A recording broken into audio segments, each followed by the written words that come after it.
एक बार की बात है। राजापुर नाम का एक गांव था जिसमें बहुत गरीब लोग रहते थे। उसमें से एक मीरा नाम की लड़की भी थी जो बहुत गरीब थी और वो अपने घर को अच्छे तरह चलाना चाहती थी, लेकिन उसे समझ नहीं आ रहा था। फिर उसने विचार किया गांव में रसगुल्ले बेचने के लिए और वो निकल पड़ी। उसने भाड़े पर एक ठेला लिया और शहर से रसगुल्ले खरीद लाई और उसने गांव के बीच रास्ते में ही ठेला लगा दिया और सोचती है कि मेरी अब खूब कमाई होगी। लेकिन वो ग्राहक का इंतजार कर रही थी। काफी समय इंतजार करने के बाद आखिरकार एक लड़का आ ही गया और वो उसकी दुकान पर आया और रसगुल्ले खरीदा और वो खाकर बहुत खुश हुआ और उसकी प्रशंसा करने लगा।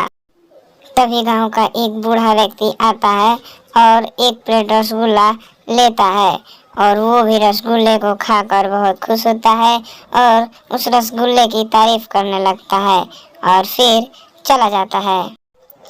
देखते ही देखते धीरे धीरे उसके सारे रसगुल्ले खत्म होने लगते हैं और उसकी खूब आमदनी होती है, जिससे गांव की सेठ की बिक्री कम हो जाती है और वो उससे जलने लगता है और उसे मारने का फैसला कर लेता है। तभी मीरा अपने घर चली जाती है।